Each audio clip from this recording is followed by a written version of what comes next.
성경 말씀을 보겠습니다. 성경 말씀은 사무엘하 16장 5절부터 14절입니다. 성경 말씀 사무엘하 16장 5절부터 14절입니다. 봉독은 11절까지만 하고 말씀을 나누겠습니다.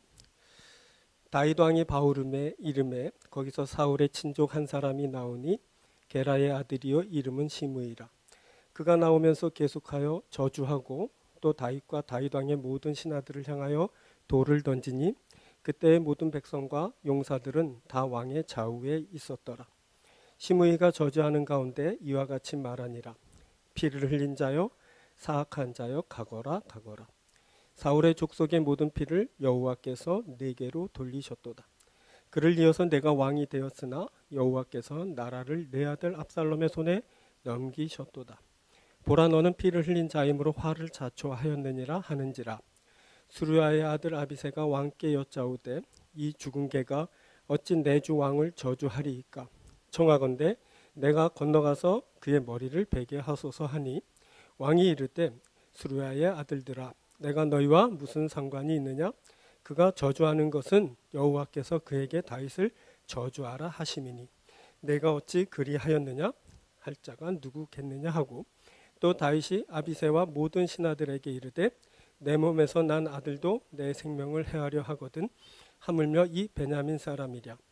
여호와께서 그에게 명령하신 것이니 그가 저주하게 버려두라. 아멘.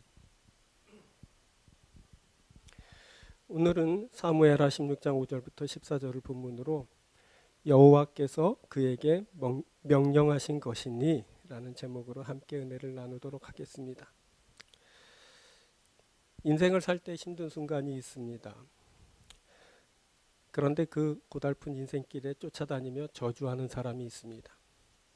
그렇지 않아도 힘든데 그 사람 내 가슴에 비수를 꽂고야 맙니다. 사울의 친족 중에 시므이라는 사람이 성을 잃고 정처 없이 길 가는 다윗을 비난하고 나섰습니다. 그는 다윗의 피난 행렬을 쫓아오면서 저주를 퍼부어댔습니다. 그때 다윗은 그가 저주하게 버려두라 라고 합니다. 이때 다윗이 그 비난을 받으면서도 저주하게 버려두라 라고 한 것은 야훼께서 그에게 명령하신 것이라고 이해했기 때문입니다. 이해가 한 사람의 말과 행동을 결정합니다. 나아가선 그 공동체의 운명도 결정하기도 합니다. 오늘은 바로 이 이해에 대해서 살피려 합니다. 우리가 어떤 이해를 가지면 이런 놀라운 반응을 할 수 있을까요? 세 부분으로 여러분들에게 말씀을 드립니다. 첫 번째는 주권에 대한 이해입니다. 이것은 나의 현재와 미래에 결정적인 영향력을 끼치는 주체가 누구인지를 이해하는 겁니다. 다윗이 그때 시므이의 저주를 그대로 다 받아들인 것은 주체가 바로 야훼 하나님이시라고 이해했기 때문입니다. 그런데 알고 보니 다윗이 그대로 다 받아들인 그 시므이의 저주는 진실을 너무 왜곡한 그런 거짓이었습니다. 시므이는 다윗에 대하여 피 흘린 자여, 사악한 자여 하면서 저주를 시작하는데, 그는 그때 사울의 족속이 피를 흘린 것을 마치 다윗이 한 일인 양 떠들어댔습니다. 8절입니다. 사울의 족속의 모든 피를 여호와께서 내게로 돌리셨도다. 그를 이어서 내가 왕이 되었으나 여호와께서 나라를 내 아들 압살롬의 손에 넘기셨도다. 보라, 너는 피를 흘린 자이므로 화를 자초하였느니라 하는지라. 이는 사울 왕조의 몰락을 다윗의 탓으로 돌리는 말로 들리는데, 실은 그때 사울이 몰락한 것은 블레셋과의 전투에서 패했기 때문입니다. 패하여 도망할 때 길보아 산에서 이스라엘 사람들이 죽게 되었는데, 그때 사울은 물론 요나단을 비롯한 그의 아들들도 함께 죽임을 당했습니다. 보니 시므이의 말이 모두 거짓입니다. 거기다 시므이의 말처럼 다윗이 사울을 죽였다면 다윗이 그렇게 애통하지는 않았을 겁니다. 그런데 다윗은 사울의 죽음의 소식을 듣고 옷을 찢으면서 식음을 전폐하면서 슬퍼하였습니다. 그가 또 활노래라는 애가를 지어 사울과 요나단의 죽음을 애도하고 온 유다 족속에게까지 가르치게 했습니다. 또 그때 다윗이 사울을 죽여 피를 흘렸다면 그의 자손인 무비보셋도 살려두지 않았을 겁니다. 하지만 다윗은 무비보셋을 자신의 아들처럼 아끼고 보살피고 그에게 조상 사울 왕의 재산과 그 종들까지 다 주어 부족함 없이 살게 했습니다. 이렇게 사울의 죽음과 그 몰락의 원인을 다윗에게 돌리는 것은 명백한 왜곡이고 거짓이었습니다. 또 하나 시므이는 다윗을 사악한 자라고 비난했는데 이건 순전히 사울의 입장에서 본 것이고 아무리 그렇다 하더라도 다윗을 사악한 자라고 본 것은 너무 무리 같다는 평가였습니다. 알고 보면 다윗이 아니라 사울이 사악합니다. 한 예를 들자면 예전에 다윗이 사울에게 쫓기다가 높당에 이르렀을 때 그가 제사장 아히멜렉으로부터 도움을 받게 되었습니다. 후에 이 사실을 알게 된 사울은 도액이란 사람을 보내 그 성읍의 제사장들을 비롯해 젖먹는 애들까지 모든 사람을 또 소, 나귀, 양들과 같은 짐승들까지 모두 무참히 살육해버렸습니다. 사울이 아주 사악합니다. 그래서 지금 다윗을 사악하다고 정죄하는 시므이의 말은 완전히 적반하장인 겁니다. 그럼에도 시므이 같은 자들은 피해의식에 쩔어서 자신이 당하는 어려움의 원인을 다른 이에게 전가하면서 그 상대를 단죄합니다. 충격적인 것은 이들이 저주를 퍼부을 때 야훼 하나님의 이름을 이용하고 있다는 겁니다. 그때 여호와께서 내게로 돌리셨도다. 여호와께서 압살롬의 손에 넘기셨도다라고 야훼의 이름을 언급하고 있어서 이들이 마치 신앙인인 것처럼 보이지만 실은 이들은 자신들의 저주에 힘을 실기 위해 그것을 마치 하나님의 심판인 양 하나님의 이름을 들먹이며 악용하고 있을 뿐입니다. 하나님이 모세를 통해 이런 자들에게 말씀하신 적이 있습니다. 신명기 5장 11절입니다. 너는 내 하나님 여호와의 이름을 망령되이 일컫지 말라. 나 여호와는 내 이름을 망령되이 일컫는 자를 죄 없는 줄로 인정하지 아니하리라. 망령되이 일컫지 말라 하면서 죄 있다 할 것이라고 하셨습니다. 이 죄 있는 자를 하나님께서 상관하실 겁니다.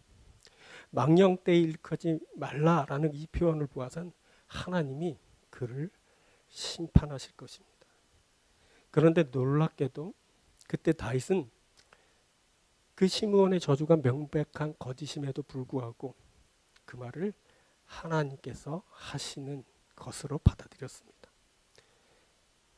그때 시므온의 말이 들렸을 때 장군 아비새는 당장 가서 이 죽은 개를 죽여버리겠다고 흥분했습니다. 하지만 다윗은 그가 저주하는 것은 여호와께서 그에게 다윗을 저주하라 하심이니 라고 하면서 그 모든 저주의 말을 야훼 하나님께서 하신 것으로 받아들였습니다. 이것이 바로 다윗의 신앙입니다. 그때 그는 그가 만나는 모든 일의 주체가 하나님임을 알아차리고 진위와는 상관없이 모든 것을 하나님이 하시는 말씀으로 받아들였습니다. 자, 11절입니다. 또 다윗이 아비새와 모든 신하들에게 이르되 내 몸에서 난 아들도 내 생명을 해하려 하거든.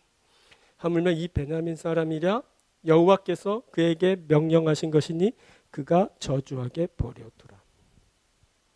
이때 다윗에게 중요한 것은 대적하는 그 원수를 없애는 것이 아니라 또 자신을 변호하면서 정당성을 확보하는 것이 아니라 모든 역사를 주관하시는 주체가 바로 하나님이심을 분명히 하는 것이었습니다. 여러분, 우리가 어려운 때를 만났습니다.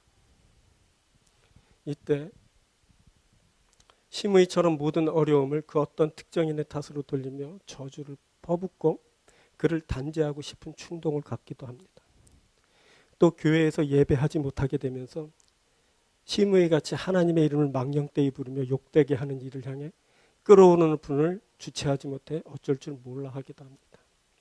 그런데 여러분, 저들의 모든 말과 행동은 하나님께서 그리 하라고 해서 한 겁니다. 하나님이 모든 일의 주체이십니다. 하나님이 다 하신 겁니다. 그래서 우리는 이때 교회에게 하시는 하나님의 말씀을 들을 수 있어야 합니다. 우리가 지금 교회에서 예배하지 못하는 것은 지금 사방으로 드러나고 있는 우리의 허물과 죄 때문입니다. 이사야서 1장 2절에서는 이렇게 말합니다. 하늘이여 들으라, 땅이여 귀를 기울이라. 여호와께서 말씀하시기를 내가 자식을 양육하였거늘 그들이 나를 거역하였도다. 계속 이어봅니다. 소는 그 임자를 알고 나귀는 그 주인의 구유를 알건만은 이스라엘은 알지 못하고 나의 백성을 깨닫지 못하는도다 하셨도다. 슬프다, 범죄한 나라요, 허물진 백성이요, 행악의 종자요, 행위가 부패한 자식이로다. 그들이 여호와를 버리며 이스라엘의 거룩하신 이를 만홀히 여겨 멀리하고 물러갔도다.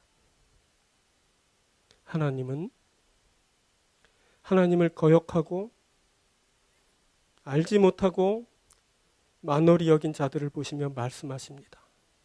슬프다.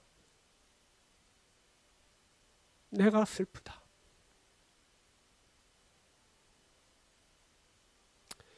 이어서 11절부터 봅니다. 여호와께서 말씀하시되 너희의 무수한 재물이 내게 무엇이 유익하뇨? 나는 순양의 번제와 살진 짐승의 기름에 배불렀고 나는 숫송아지나 어린 양이나 숫염소의 피를 기뻐하지 아니하노라. 너희가 내 앞에 보이러 오니 이것을 누가 너희에게 요구하였느냐? 내 마당만 밟을 뿐이니라. 헛된 재물을 다시 가져오지 말라. 분향은 내가 가증히 여기는 바요, 월삭과 안식일과 대회로 모이는 것도 그러하니 성회와 아울러 악을 행하는 것을 내가 견디지 못하겠노라. 하나님이 성회로 모이는 그 예배를 기뻐하지 않으실 뿐 아니라 그곳에서 행하는 악을 견디지 못해 하십니다. 내가 견디지 못하겠노라.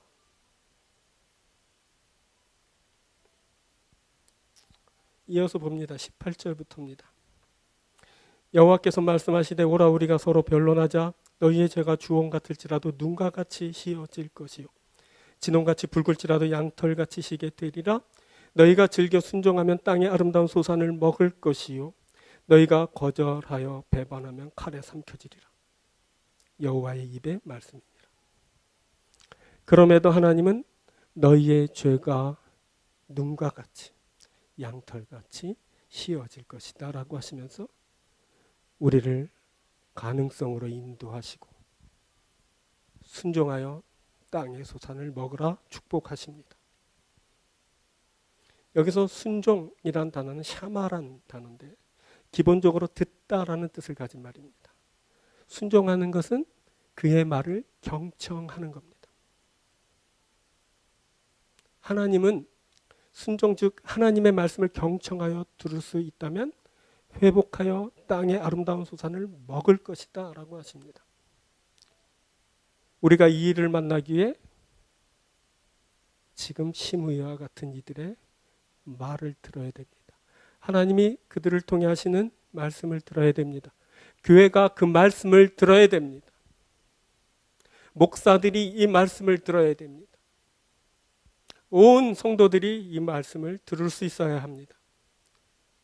그러면 우리가 죄 사함을 받고 땅의 아름다운 소산을 먹게 될 겁니다.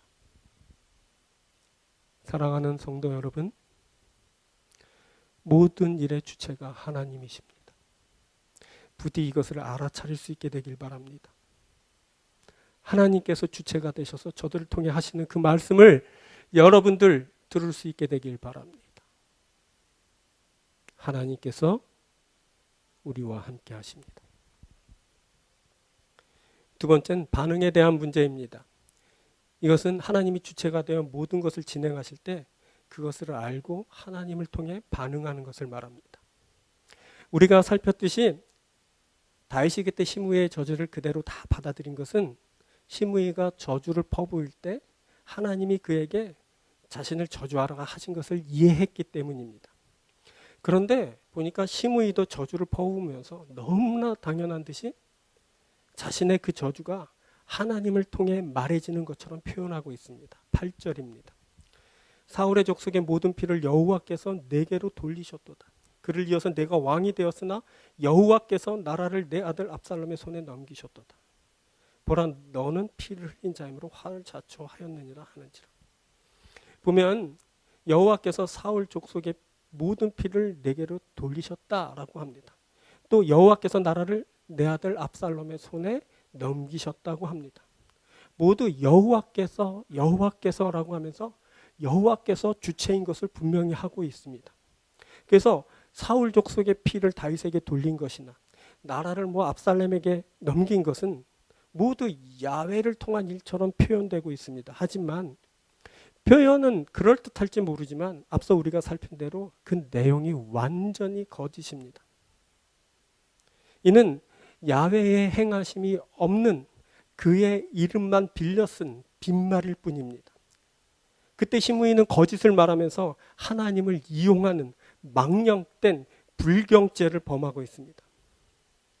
그럼에도 다윗은 그런 것과 상관없이 그 시므이의 말을 묵과했습니다. 그것은 그 저주의 내용이 옳기 때문이 아니라 하나님이 그에게 자신을 저주하라고 하신 것을 알았기 때문입니다.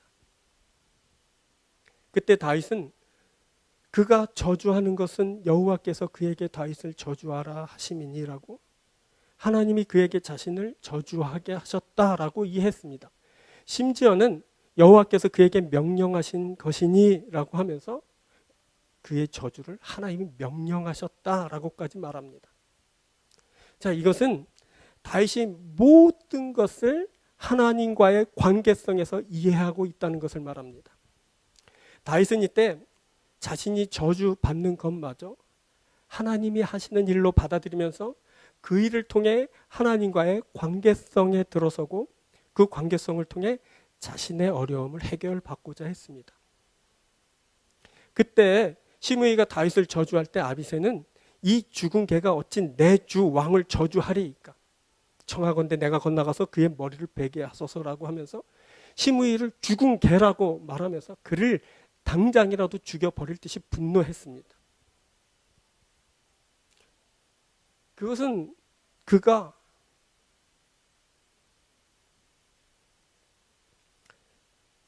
시므이만을 바라보고 있었기 때문에 그렇게 말할 수 있었던 겁니다. 그런데 다윗은 스루야의 아들들아 내가 너희와 무슨 상관이 있느냐라고 하면서 그 분노를 저지하고 나섰습니다.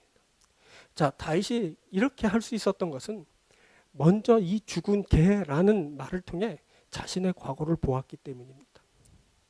과거에 다윗이 사울에게 쫓길 때 그가 오히려 사울을 죽일 기회를 만났는데 그때 그는 사울의 목을 치지 않고 그의 옷자락만 살짝 베고 말았습니다. 그때 다윗은 자신이 벤 사울의 옷자락을 그에게 보이면서 이렇게 말했었습니다. 사무엘상 24장 14절입니다.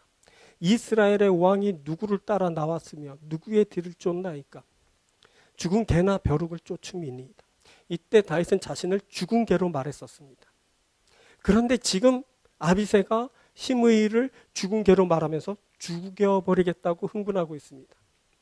그때 그는 이 죽은 개라는 이 표현을 들으면서 자신의 과거의 모습을 떠올리고 그 죽은 개 같은 존재감이 어떤 것인지 그때는 얼마나 수치와 불안으로 가득한지 그래서 그때는 어떤 돌출 행동도 할 수 있는지를 이해하고 있습니다. 그래서 그렇게 말할 수 있었던 겁니다.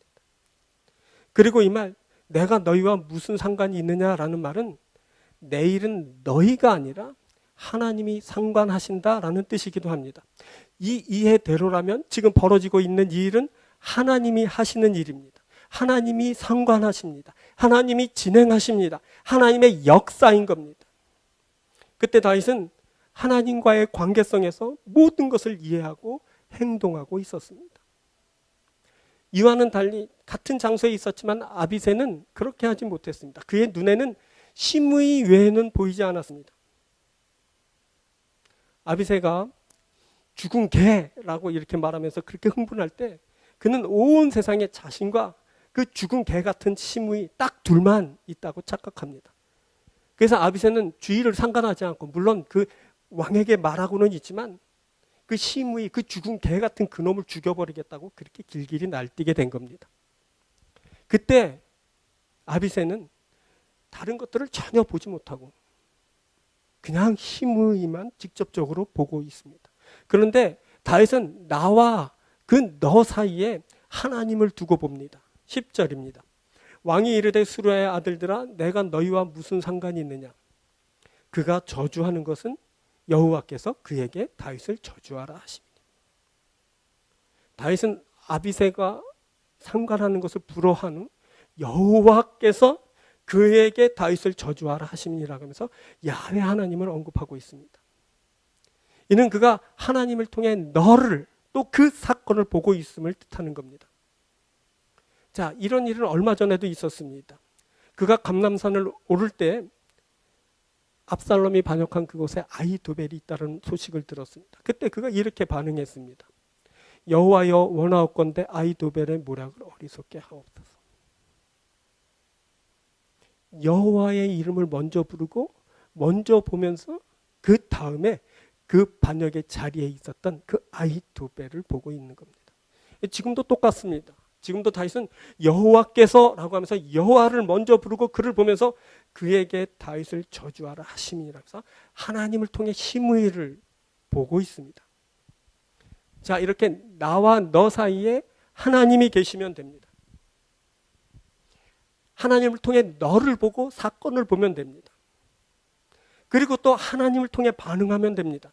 그러면 되는 겁니다. 그러면 거짓이 나를 저주하더라도, 죽은 개가 나를 모함하더라도, 심지어 내 몸에서 난 자식이 나를 죽이려 들어도 하나님이 주시는 예로 넉넉히 받아들이고 그 모든 위기를 잘 극복할 수 있는 겁니다.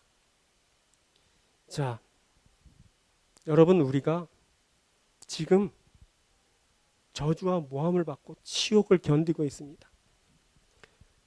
왜곡된 거짓이 판을 치면서 우리의 거룩성이 훼손되고 우리의 명예가 땅에 떨어졌습니다. 이때 우리에게 그 어떤 소리가 들려도 그 모든 것을 하나님이 그에게 명하신 것으로 이해하고 하나님을 통해 그 모든 것을 보면, 그리고 또 하나님을 통해 그 모든 일을 반응하면 우리가 그 모든 어려움을 이기게 될 겁니다. 사랑하는 여러분, 하나님을 통하십시오. 하나님을 통해 모든 것을 만나십시오. 하나님을 통해 모든 것을 보고 모든 것을 들으십시오. 또 하나님을 통해 모든 것을 반응하십시오. 그러면 우리가 역사하시는 하나님의 능력을 만나게 될 겁니다. 우리를 회복하시는 그 좋으신 하나님의 능력을 우리가 만나게 될 겁니다. 부디 사랑하는 여러분들이 하나님을 통해서 보고 하나님을 통해서 반응하면서 어려움을 극복하고 승리하게 되길 주의 이름으로 축원드립니다. 세 번째는 성취에 대한 이해입니다. 이것은 하나님이 선으로 이루시는 것을 이해하는 것을 말합니다.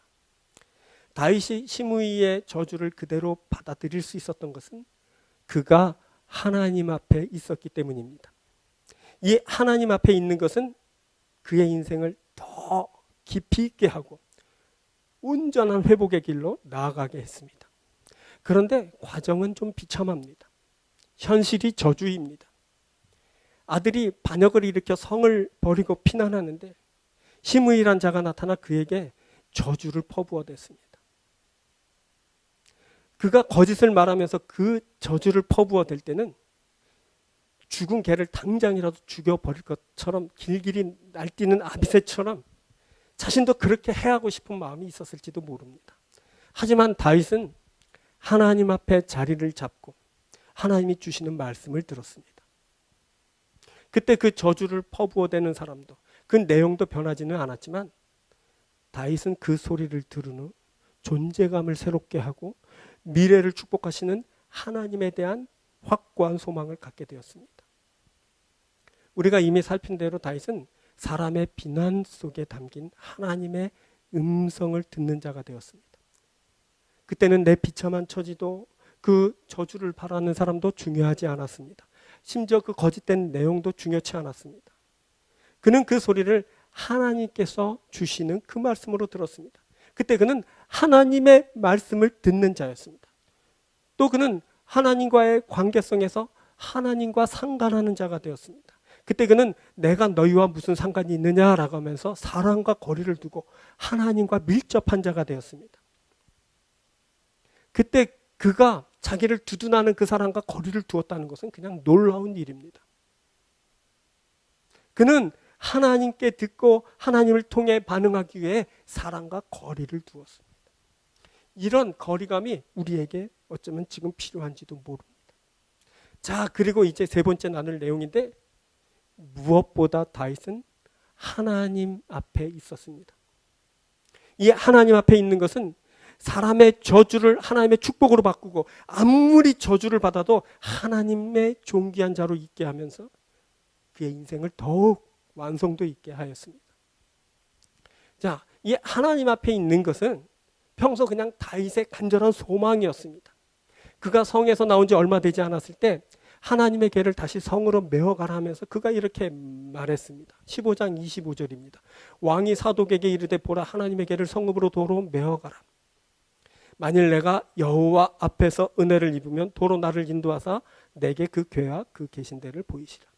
이때 중요한 것은 야훼 하나님 앞에 있는 것이었습니다. 야훼 하나님 앞에서 은혜를 입는 것이었습니다. 그가 성을 떠났지만 하나님의 궤도 다시 돌려보내지만 자신이 어디에 거하든 하나님 앞에만 있으면 된다는 생각입니다. 자, 이 하나님 앞에서라고 할 때 이 앞에서라는 말은 아인이란 낱말인데 이것은 아이, 우리의 눈을 말합니다. 그래서 하나님 앞에 있다는 것은 바라보시는 하나님 앞에 자신을 두는 것을 말합니다.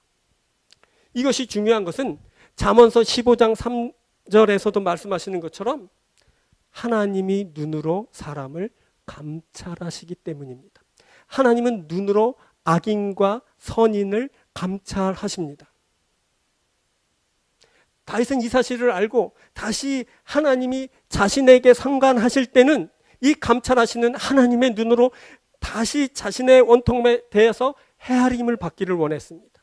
자, 12절입니다. 혹시 여호와께서 나의 원통함을 감찰하시리니 오늘 그 저주 때문에 여호와께서 선으로 내게 갚아주시리라 하고, 여기 나의 원통함을 감찰하시니라는 말은 다윗도 그때 시므이의 말을 터무니없는 왜곡된 거짓으로 알고 있었다는 것을 뜻합니다. 그때 그가 왜곡된 말로 저주를 당하면서 아주 원통했습니다.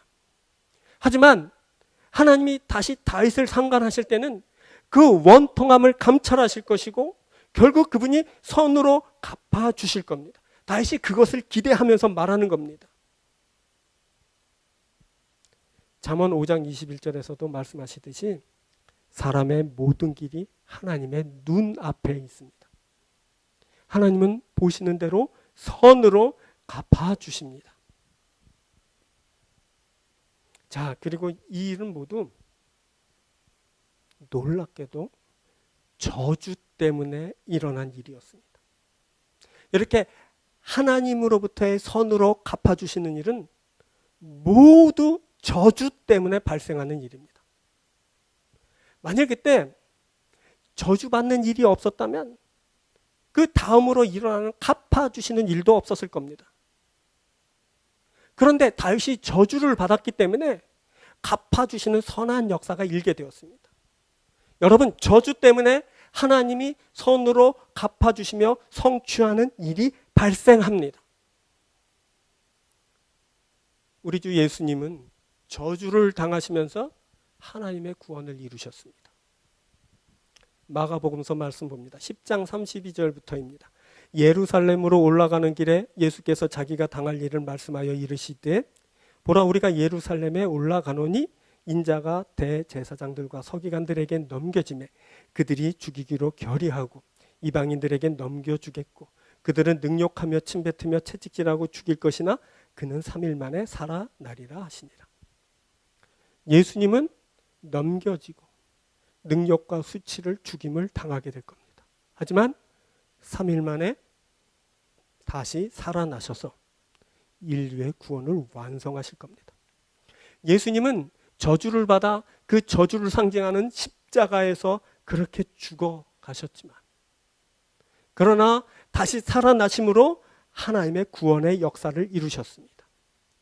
이때는 저주가 구원을 이루는 방법이 되었고 그 저주 때문에 하나님의 위대한 뜻이 성취된 겁니다. 여러분, 저주가 구원하는 능력을 불러옵니다. 저주가 사명을 완수하게 하여 인생을 완성도 있게 합니다. 자, 우리가 재난을 지나면서 지금 마치 저주를 받은 것과 같은 고난을 당합니다. 하지만 여러분, 우리가 알아야 할 것은 우리의 현재 당하는 고난이 결국 위대한 하나님의 뜻을 성취하게 할 겁니다. 그때까지 우리는 하나님 앞에서 우리에게 맡겨진 그 일을 하면 됩니다. 그러면 하나님이 선으로 이루실 겁니다. 하나님은 결국 당신의 선한 뜻을 이루시고 우리에게 그 모든 선으로 다 갚아주실 겁니다. 사랑하는 여러분, 우리가 저주 같은 일을 만났지만 하나님 앞에서 선하신 하나님의 뜻을 만나게 될 줄 믿습니다. 구원의 역사가, 하나님의 놀라운 뜻이 우리를 통해 드러나게 되길 간절히 바랍니다. 자, 말씀을 맺겠습니다. 여러분, 이것을 이해하십시오. 하나님께서 주체이십니다. 하나님께서 우리에게 말씀하시고 우리에게 행하십니다. 여러분, 이 이해를 반드시 가지시기 바랍니다.